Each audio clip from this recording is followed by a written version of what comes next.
प्यारे विद्यार्थियों, lesson first के अंदर अपने लास्ट टॉपिक ये देखा था कि अपन कुपोषण के प्रकार पढ़ रहे थे। उसमें अपन ने तीनों प्रकार पढ़ लिए थे, प्रोटीन, विटामिन और खनिज कुपोषण। इसके बाद आज अपना जो टॉपिक होगा वो होगा ह्यूमन हेल्थ, जिसको अपन बोलेंगे मानव स्वास्थ्य। सबसे पहले पिछले वीडियो में अपन ने भोजन को क्लियर कर लिया था। जो विद्यार्थी नए हैं, अभी जुड़े हैं, उनको साइंस का पिछला पहले चैप्टर का वीडियो है जिसमें अपन ने भोजन के बारे में पढ़ा था। भोजन क्या है, भोजन के प्रकार देखे थे, कुपोषण देखा था और इसके अलावा अपन ने देखे थे कुपोषण के प्रकार, जिसमें से विटामिन कुपोषण, प्रोटीन कुपोषण और खनिज कुपोषण देखा था। आज अपन देखेंगे आधा पोर्शन है इस पार्ट का ह्यूमन हेल्थ, मानव स्वास्थ्य। अब मानव स्वास्थ्य, प्यारे विद्यार्थियों ध्यान दो, मानव स्वास्थ्य के अंदर सबसे पहला अपन पॉइंट पढ़ेंगे जल के बारे में, क्योंकि मानव स्वास्थ्य को जल सीधे तौर पर प्रभावित करता है। तो सबसे पहले अपन इस जल के बारे में पढ़ेंगे। अब इस जल के अंदर अपन को दो बिंदु पढ़ते हैं। एक तो होता है अपने शुद्ध जल और एक होता है अशुद्ध जल। अशुद्ध जल को अपन प्रदूषित जल भी कह सकते हैं। एक तो शुद्ध जल या इसको कह सकते हैं पीने योग्य जल, पीने योग्य जल। अब अपन को पता है मानव की सभी कोशिकीय क्रियाओं के लिए जल अत्यंत आवश्यक होता है और हमारे दैनिक जीवन के जो भी क्रियाकलाप होते हैं उन सभी में जल एक अति आवश्यक स्रोत होता है, क्योंकि जल के बिना जीवन की कल्पना नहीं की जा सकती है। अगर पीने का पानी यदि शुद्ध है, यदि वो शुद्ध है या पीने योग्य है, तो इसको हमारे स्वास्थ्य के ऊपर अच्छे प्रभाव दिखेंगे, इसमें कुछ गुण होंगे। लेकिन यदि ये पीने का पानी रोग कारक सूक्ष्म जीवों के कारण यदि अशुद्ध हो जाए तो इसका हमारे शरीर पर क्या प्रभाव देखने को मिलेगा वो भी अपन इसमें देखेंगे। अब शुद्ध जल या पीने योग्य जल के पहले तो देखते हैं गुण, क्या क्या गुण होने चाहिए। यह आपके सीधा टॉपिक है कि शुद्ध या पीने योग्य जल के क्या क्या गुण होने चाहिए। तो सबसे पहला गुण यह होना चाहिए कि शुद्ध जल के अंदर आंखों से दिखाई देने वाली अशुद्धियां नहीं होनी चाहिए। अगर मान लो कोई पानी है, उसके अंदर कंकड़ पत्थर वनस्पति के टुकड़े आदि पड़े हुए हैं, तो वो पीने योग्य जल नहीं होगा, क्योंकि वो आपका अशुद्ध जल की कैटेगरी में आएगा। तो पीने योग्य जल या शुद्ध जल का पहला गुण होता है कि पीने योग्य जल में आंखों से दिखाई देने वाले सूक्ष्म कण, वनस्पतियों के टुकड़े आदि नहीं होने चाहिए। दूसरा गुण यह है कि पीने योग्य जल में पर्याप्त मात्रा में ऑक्सीजन, O2 गैस घुली होनी चाहिए, क्योंकि प्रिय विद्यार्थियों जल का रासायनिक सूत्र होता है H2O, और जब जल का विद्युत अपघटन किया जाता है विद्युत देकर, तो इससे दो गैसें बाहर निकलती है, हाइड्रोजन प्लस ऑक्सीजन, अर्थात जल के अंदर ऑक्सीजन गैस घुलित होती है। तो जल के अंदर पर्याप्त मात्रा में ऑक्सीजन गैस घुलित होनी चाहिए या होनी चाहिए। नंबर 3, जल का पीएच मान, पीएच वैल्यू, क्योंकि अपन को पता है पीएच स्केल में 0 से लेकर 14 तक के पाठ्यांक होते हैं। मिडिल में 7 होता है। 7 से 0 या आपका अम्लीय हो गया, 7 से और 14 के बीच में क्षारीय विलयन हो गया और 7 आपका हो गया उदासीन विलयन। तो पीने योग्य जो जल है वो न तो अम्लीय प्रकृति का होना चाहिए और न ही क्षारीय प्रकृति का होना चाहिए, अर्थात जल का पीएच मान संतुलित होना चाहिए। पहला गुण अपन ने देखा कि पीने योग्य जल में आंखों से दिखाई देने वाले किसी प्रकार के कण, वनस्पतियों के टुकड़े, अशुद्धियां नहीं होनी चाहिए। दूसरा, पीने योग्य जल के अंदर पर्याप्त मात्रा में ऑक्सीजन गैस घुली होनी चाहिए। तीसरा, पीने योग्य जल का पीएच मान संतुलित होना चाहिए। नंबर 4, पीने योग्य जल में पर्याप्त मात्रा में रेशे, जिनको बोलते हैं फाइबर्स, ये अपने भोजन का एक घटक अपन ने देखा था, जल और रेशे। तो पीने योग्य जल में पर्याप्त मात्रा में फाइबर्स या रेशे घुलित होने चाहिए, क्योंकि इनसे हमारे शरीर की रोग प्रतिरोधक क्षमता बढ़ती है, अर्थात रोगों से लड़ने की क्षमता बढ़ती है। तो ये अपन ने देखे पीने योग्य जल के गुण। अगर मान लो आप दिन में कई बार अगर आप पानी पीते हो तो उस पानी को पीने से आपके शरीर में क्या होगा, अनावश्यक जो चर्बी होगी वो भी जमा नहीं होगी और आप एकदम फिट रहोगे, तंदुरुस्त रहोगे। तो पीने योग्य जल के एक बार हम फटाफट से हम देखते हैं। पहला गुण, पीने योग्य जल में आपको से दिखाई देने वाले कण शुद्धि आदि नहीं होनी चाहिए। दूसरा, पीने योग्य जल में पर्याप्त मात्रा में ऑक्सीजन गैस हुई होनी चाहिए। तीसरा, पीने योग्य जल का पीएच मान संतुलित होना चाहिए। चौथा, पीने योग्य जल में पर्याप्त मात्रा में रेशा होना चाहिए क्योंकि इससे हमारे शरीर की रोग प्रतिरोधक क्षमता बढ़ती है। तो ये तो हो गए प्यारे विद्यार्थियों पीने योग्य जल के गुण। अगर मान लो यदि पीने का पानी दूषित हो जाए, यदि पीने का पानी दूषित हो जाए या क्या हो जाए, प्रदूषित हो जाए, तो ये हमारे शरीर में कई प्रकार के रोग उत्पन्न होंगे। अब यदि पीने का पानी दूषित हो गया तो ये हमें कई प्रकार के रोगों के चपेटे में ले लेगा। अतः हमें क्या करना होगा, तो ऐसे प्रदूषित जल को हमें छान कर उबाल कर पीना होगा।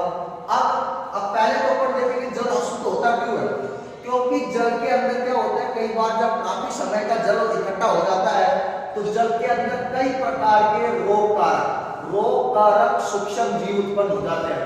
जैसे रोग कारक सूक्ष्म जीव में जैसे मैं आपका एग्जांपल दूं, जीवाणु, बैक्टीरिया हो गया, विषाणु, वायरस हो गया। तो ये जो रोग कारक सूक्ष्म जीव हैं ये पानी के अंदर उत्पन्न हो जाते हैं और एक व्यक्ति से या कहते हैं स्वस्थ व्यक्ति से दूसरे एक जो रोग कारक व्यक्ति है उससे स्वस्थ व्यक्ति में संक्रमित हो जाते हैं और वो व्यक्ति भी संक्रमित हो जाएगा। तो अपन जानते हैं विषाणु का संचरण जल के द्वारा हो सकता है, हवा के द्वारा हो सकता है, छूने स्पर्श करने से एक व्यक्ति से दूसरे व्यक्ति में पहुंच जाते हैं और उसे भी रोगी बना देते हैं। यदि पीने का पानी अशुद्ध हो गया तो इससे हमारे शरीर में कई प्रकार के रोग उत्पन्न होंगे। ये रोग कारक सूक्ष्म जीवों के द्वारा उत्पन्न करेंगे जिसमें जीवाणु और विषाणु आएंगे। अब अशुद्ध जल को पीने से क्या होगा, अशुद्ध जल को पीने से हमारे शरीर में कई प्रकार की बीमारियां जैसे पेचिस है, फ्लू है, फ्लू में जैसे स्वाइन फ्लू आ गया, बर्ड फ्लू, इसी प्रकार पेचिस, फ्लू, इसी प्रकार टाइफाइड, कोलेरा जैसी बीमारियां अपने शरीर में प्रकट हो जाएंगी और इनके लक्षण हमारे शरीर में दिखाई देने लगेंगे। तो ये सब अशुद्ध जल पीने के कारण ये हमारे शरीर के अंदर विभिन्न प्रकार की बीमारी उत्पन्न होती है। अब प्रश्न ये बढ़ता है कि यदि पीने का पानी अशुद्ध है तो इससे हमारे शरीर में बीमारियां उत्पन्न हो जाएंगी।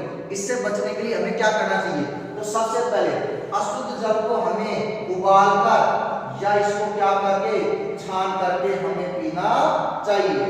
नंबर 2 बात, पीने योग्य जो जल है आपका वो तभी होगा माना कि अपने पास जो सार्वजनिक स्थान होते हैं जैसे नदी, तालाब, समुद्र आदि। तो जैसे नदी है, कोई तालाब है, कोई झील है, यहाँ से ग्रामीण क्षेत्रों में लोग यहाँ से अपना पानी लेते हैं। अगर अपने सार्वजनिक स्थान को यदि दूषित करेंगे, यहाँ पे पशुओं को नहलाएंगे, स्वयं वहां जाके यदि कपड़े धोएंगे तो बताओ पानी पीने योग्य नहीं रहेंगे, बताओ कैसा जल हो जाएगा, अशुद्ध जल। तो हमें सार्वजनिक स्थान जैसे झील, तालाब, कुएं, बावड़ी आदि की नियमित साफ सफाई करनी चाहिए और इन पर नहाने, धोने, कपड़े धोने आदि पर प्रतिबंध लगाना चाहिए। तो तभी आप अशुद्ध जल को क्या कर सकते हो, शुद्ध कर सकते हो। अब अशुद्ध जल से जुड़ा हुआ एक पॉइंट है कि राजस्थान में एक बीमारी हुई थी। राजस्थान में बहुत भयंकर बीमारी हुई थी। उस बीमारी का नाम था बालाया नारू। बहुत इंपॉर्टेंट पॉइंट है, यहाँ से बोर्ड के अंदर 1 नंबर का प्रश्न बनने का हमेशा चांस रहता है और यहाँ से प्रश्न भी आया हुआ है। तो बालाया नारू रोग एक समय राजस्थान के अंदर बहुत भयंकर समस्या बन गई थी। अब इस बालाया नारू रोग का रोगजनक जो होता है वो होता है ड्रेकनकुलस मेडिनेंसिस। ये किसका रोगजनक है, तो आपको बताना है बालाया नारू रोग का रोगजनक का नाम क्या है, ड्रेकनकुलस मेडिनेंसिस। और एक प्रकार का एक कृमि है और कृमि कौन सा है, मादा कृमि है, मादा कृमि। अब इसका जो ये रोगजनक है ड्रेकनकुलस मेडिनेंसिस, ये क्या करता है, अपने अंडे सदैव मनुष्य के शरीर के बाहर जल में देता है, जिससे जल क्या हो जाता है, अंडे देने से प्रदूषित हो जाता है। और उस प्रदूषित या दूषित जल को यदि कोई स्वस्थ व्यक्ति यदि पीता है तो वह स्वस्थ व्यक्ति भी इस रोग से ग्रसित हो जाता है। अर्थात बालयनारू रोग प्रदूषित या अशुद्ध जल के सेवन के कारण फैलने वाली एक बीमारी हो गई, जो राजस्थान में एक समय बहुत भयंकर बीमारी थी। इसके बाद राजस्थान के अंदर नारू उन्मूलन कार्यक्रम चलाए गए। नारू उन्मूलन कार्यक्रम, इस रोग को नष्ट करने के लिए नारू उन्मूलन जगह जगह कार्यक्रम चलाए गए।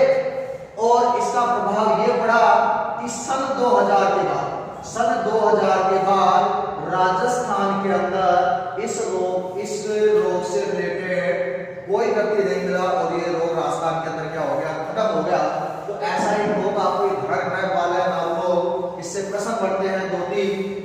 पहला प्रश्न, प्रदूषित या दूषित जल के सेवन से कौन सा रोग? तो बालयनारू रोग।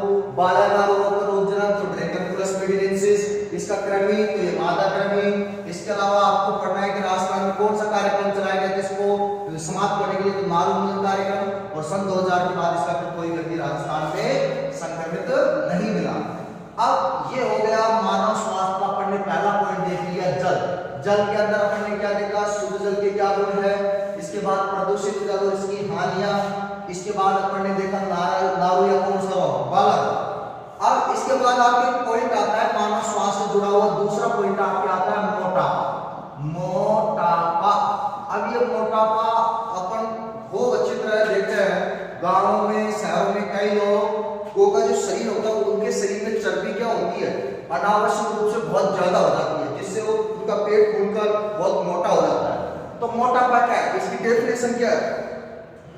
मोटापा वह स्थिति है जब शारीरिक वसा शरीर में इस सीमा तक एकत्रित हो जाए कि वह शरीर के ऊपर हानिकारक प्रभाव डालना शुरू कर दे, तो रोग की इस स्थिति को अपन बोलेंगे मोटापा।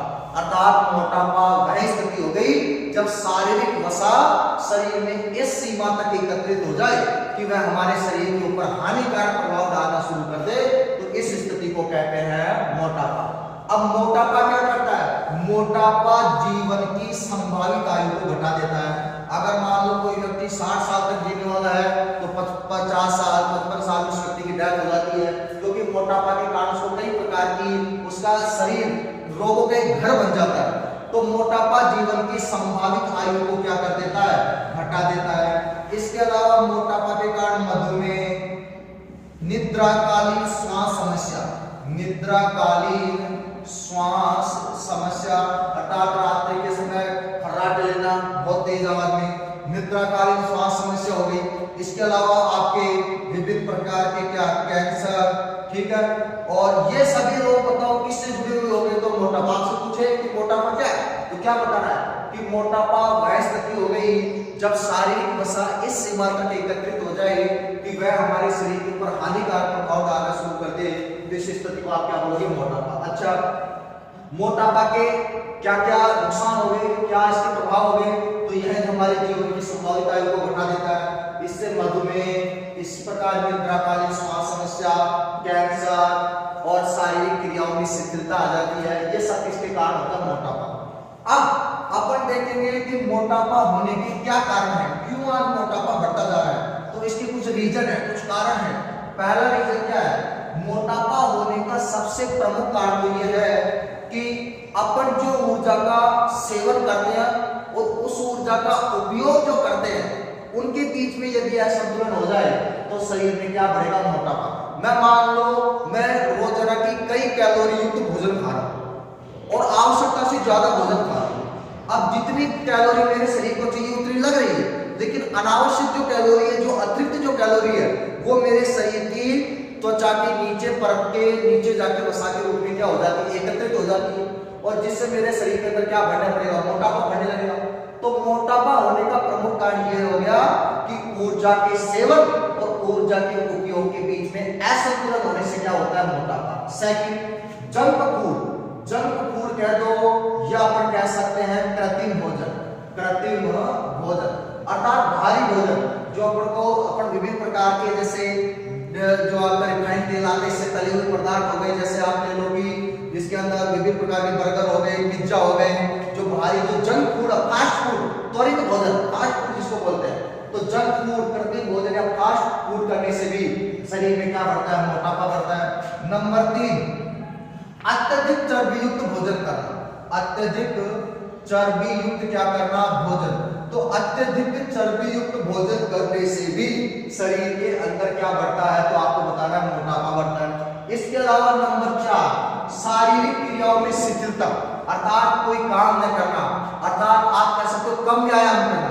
शारीरिक क्रियाओं में क्या होना, शिथिलता होना। इसके अलावा कम व्यायाम करना, ये सभी किसके कारण होते हैं, तो आपको बताना है मोटापा के कारण होता है। तो अब मोटापा को एक बार ध्यान से सुनो। मोटापा क्या है, मोटापा वह स्थिति है जब शारीरिक वसा शरीर में इस सीमा तक एकत्रित हो जाए कि वह शरीर पर हानिकारक प्रभाव डालना शुरू कर दे। इस स्थिति को मोटापा कहते हैं। मोटापा विभिन्न रोगों से जुड़ा हुआ है, जैसे निद्राकारी, श्वास समस्या, मधुमेह, कैंसर और ये जीवन की संभावित आयु को भी घटा देता है। इसके कारण, तो पहला कारण मोटापा शारीरिक वसा के सेवन और उपयोग के बीच में असंतुलन के कारण, जंक फूड या कृत्रिम भोजन के सेवन से, अत्यधिक चर्बीयुक्त भोजन करने से और शारीरिक शिथिलता और कम व्यायाम करने से भी शरीर के अंदर मोटापा बढ़ता है। अब मोटापा से जुड़ा हुआ एक टर्म है, वो टर्म आपको समझना है बीएमआई। ये बीएमआई क्या है, और बहुत इंपॉर्टेंट पॉइंट है बीएमआई। यहां से बोर्ड के अंदर 1 नंबर का छोटा प्रश्न बनने का पूरा चांस रहता है। तो बीएमआई, ध्यान दो प्यारे विद्यार्थियों, बीएमआई का पूरा नाम होता है body mass index. Body mass index, ये पूरा किसका नाम है, बीएमआई। हिंदी में बोलेंगे तो बॉडी को बोलेंगे शरीर, मास का मतलब हो गया भार, और इंडेक्स का मतलब हो गया सूचकांक। हिंदी में इसका नाम होता है शरीर भार सूचकांक। 1 नंबर का सीधा प्रश्न यहां से बनता है कि बीएमआई का पूरा नाम लिखिए, तो बॉडी मास इंडेक्स बता दो, चाहो तो इसको बोल दो शरीर भार सूचकांक।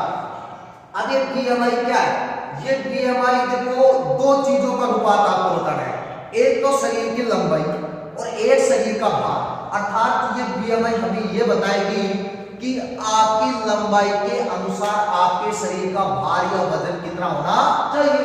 तो आपको बताना है बीएमआई शरीर के भार व शरीर की लंबाई का क्या होता है, अनुपात होता है। अर्थात मैं लिख सकता हूं ये भार बटाइए आपकी क्या हो गई, लंबाई।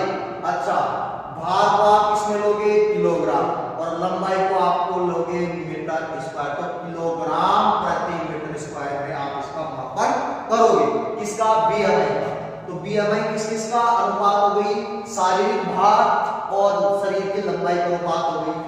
अगर यह 25 किलोग्राम प्रति मीटर स्क्वायर के बीच में है तो मोटापा आपकी पूर्व स्थिति के अंदर है, और यदि ये बढ़कर हो जाता है 30 किलोग्राम प्रति मीटर स्क्वायर तो आपके शरीर में मोटापा बढ़ने लगता है। ये आपको ध्यान रखना है किसके बारे में, बीएमआई। तो बीएमआई एक इंडेक्स हो गया, एक सूचकांक हो गया, शरीर भार सूचकांक, जो मनुष्य के शरीर की भार और लंबाई का अनुपात होता है। और यदि है 25 किलोग्राम प्रति मीटर स्क्वायर के बीच है तो पूर्व स्थिति में, और बढ़कर यदि 30 किलोग्राम प्रति मीटर स्क्वायर हो जाता है तो मोटापा बढ़ने लगता है। तो अपन ने पहला पॉइंट देखा जल। जल के अंदर अपन ने देख लिया शुद्ध जल के गुण, दूसरा अपन ने देख लिया अशुद्ध जल या प्रदूषित जल पीने के दुष्प्रभाव, और दूसरा पॉइंट अपन ने ये देखा कि ये मोटापा क्या है और इसके कारण, और बीएमआई। अब अपन नेक्स्ट पॉइंट की तरफ चलते हैं, तीसरे बिंदु की तरफ। पहला जल के बारे में देख लिया, दूसरा मोटापा देख लिया, अब तीसरा पॉइंट अपन देखेंगे क्या, तो तीसरा पॉइंट अपन देखेंगे रक्तचाप या रक्तदाब, क्योंकि ये भी मानव के स्वास्थ्य से जुड़ा हुआ है। रक्तचाप कह दो या इसको बोल दो रक्तदाब बोल दो, और इंग्लिश में आप इसको बोलोगे ब्लड प्रेशर। ब्लड प्रेशर, और शॉर्टकट में आप इसको बोल दोगे बीपी। ठीक है भाई। अब तो प्यारे विद्यार्थियों, मैं इसकी साइंस के पहले चैप्टर की आपको पीडीएफ मिल गई होगी नोट्स की। उन नोट्स को अपनी कॉपी के अंदर साफ साफ अच्छे से लिखो, वीडियो को ध्यान से देखो, समझने के बाद उन जो पीडीएफ आपको भेजी गई है नोट्स की, उसको ध्यान से एक शब्द को पढ़ो, आपका एक पूरा चैप्टर क्लियर हो जाएगा। तो इंपॉर्टेंट बात मैं यहीं पे करा दूंगा, जो भी मेन पॉइंट आएगा। अब रक्तचाप या रक्तदाब क्या है, तो अपन को पता है मनुष्य का जो हृदय होता है वो 4 कोष्ठीय होता है, ऊपर के 2 आलिंग होते हैं और नीचे के 2 क्या होते हैं, नीले।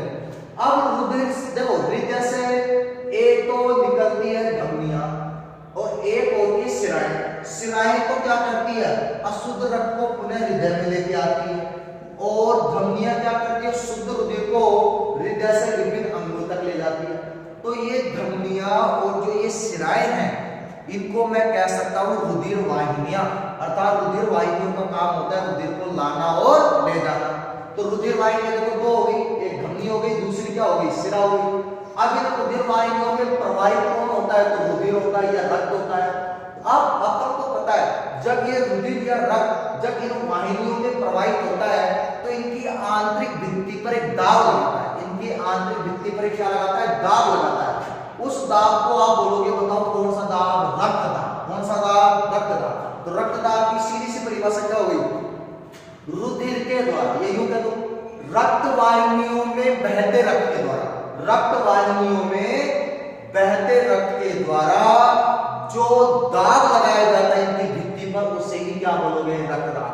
और भी शॉर्ट रूप में अगर आप बताओ तो ये कह दो, रुधिर के द्वारा रुधिर वाहिनियों की भित्ति पर जो दाब लगता है उस दाब को या पढ़ के बोलते हैं रक्तदाब या क्या, रक्तचाप।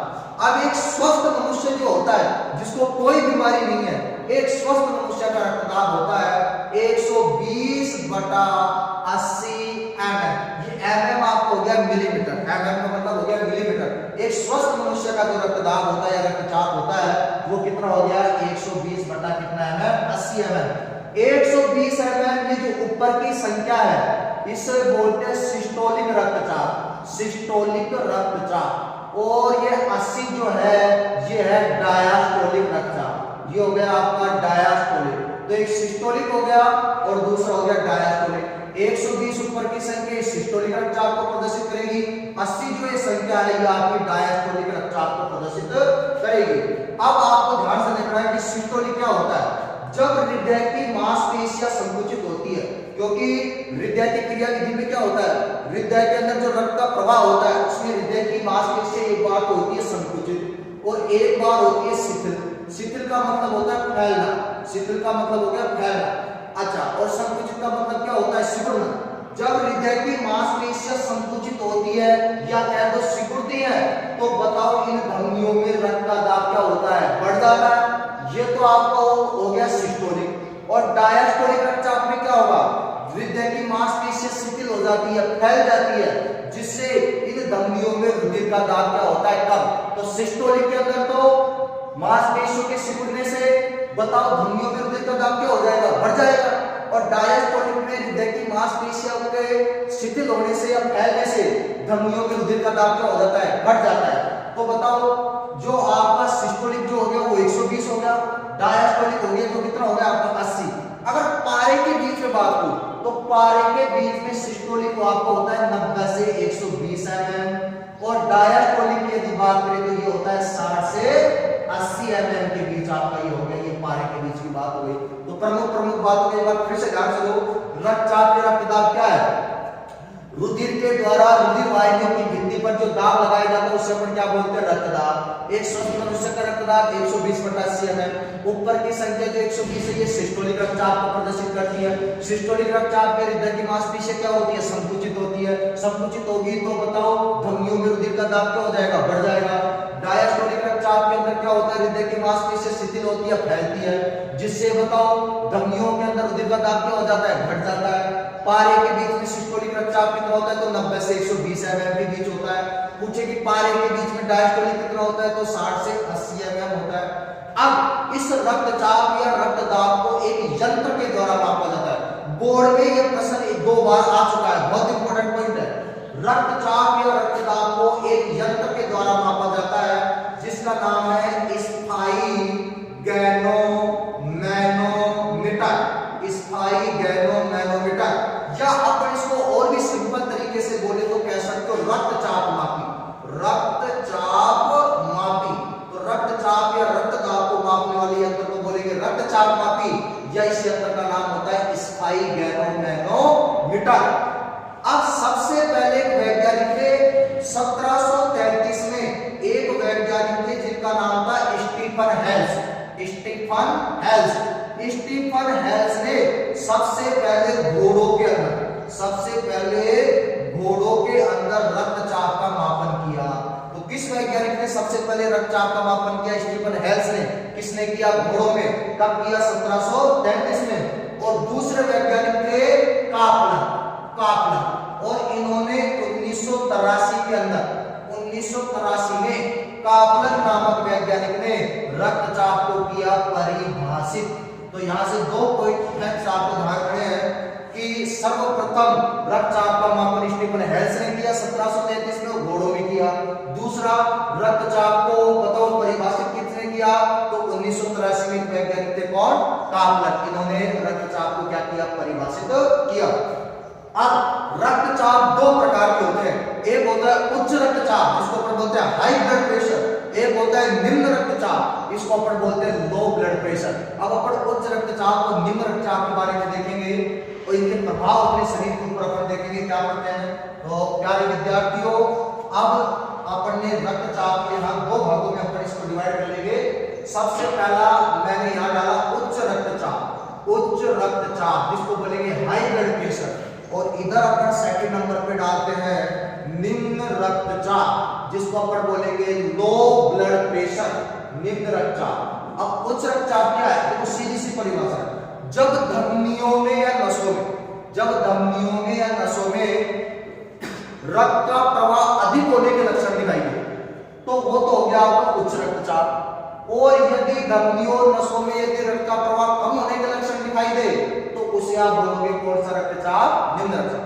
अर्थात धमनियों नसों में रक्त का प्रवाह उच्च होता है, उच्च होने के लक्षण यदि प्रकट हो रहे तो हाई ब्लड प्रेशर होगा, और यदि धमनियों में या नसों में रक्त का प्रवाह कम हो रहा है तो आपका होगा निम्न रक्तचाप।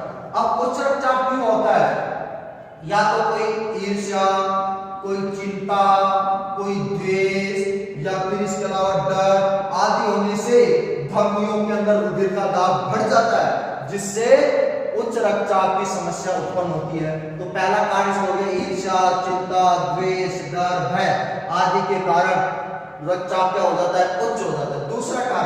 दूसरा कारण यह है कि अपन कई बार क्या करते हैं, तेल पदार्थों का ज्यादा प्रयोग करते हैं, जैसे रिफाइंड है, डालडा है, तो यहाँ पे तेल पदार्थ अधिक खाने से, मैदा से बने हुए पदार्थ खाने से, विभिन्न प्रकार की मिठाइयाँ, मसालों का अधिक उपयोग करने से, चाय के अधिक सेवन करने से भी रक्तचाप क्या हो जाता है? उच्च हो जाता है।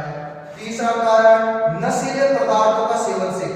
नशीले पदार्थों में जैसे शराब, तंबाकू, मदिरा, अफीम, हशीश, गांजा, ये सब नशीले पदार्थों में आते हैं। तो नशीले पदार्थों के सेवन से भी उच्च रक्तचाप हो जाता है। इसके अलावा कम व्यायाम करना, शारीरिक शिथिलता का मतलब होता है कि कोई शारीरिक वर्जिश, व्यायाम वगैरह नहीं करना, तो कम व्यायाम और शारीरिक शिथिलता के कारण उच्च रक्तचाप बढ़ जाता है। तो उच्च रक्तचाप होने के कारण पहला क्या हो गया? ईर्ष्या, द्वेष, डर, भय आदि के कारण। दूसरा तेल या मैदा से बने हुए पदार्थ, इसके अलावा विभिन्न प्रकार की मिठाइयाँ, मसाले, चाय, गुड़, तेल आदि खाने से। तीसरा नशीले पदार्थों के सेवन से। चौथा कम व्यायाम और शारीरिक शिथिलता के कारण। अब ये तो हो गए उच्च रक्तचाप के कारण। अब उच्च रक्तचाप होने से देखो क्या होगा? उच्च रक्तचाप से क्या होगा? इसके कम कैसे कर सकते हैं? उच्च रक्तचाप को कम करने के उपायों के अंदर अगर बात करें तो सबसे पहले उच्च रक्तचाप से पीड़ित व्यक्ति को पोटेशियम युक्त भोजन का इस्तेमाल करना चाहिए। इसका मतलब है कि अपने आहार में पोटेशियम की पर्याप्त मात्रा होनी चाहिए। सेकंड नंबर, उच्च रक्तचाप से पीड़ित व्यक्ति को अपने भोजन में कैल्शियम व मैग्नीशियम की मात्रा को संतुलित करना चाहिए, न ज्यादा अधिक और न ज्यादा कम।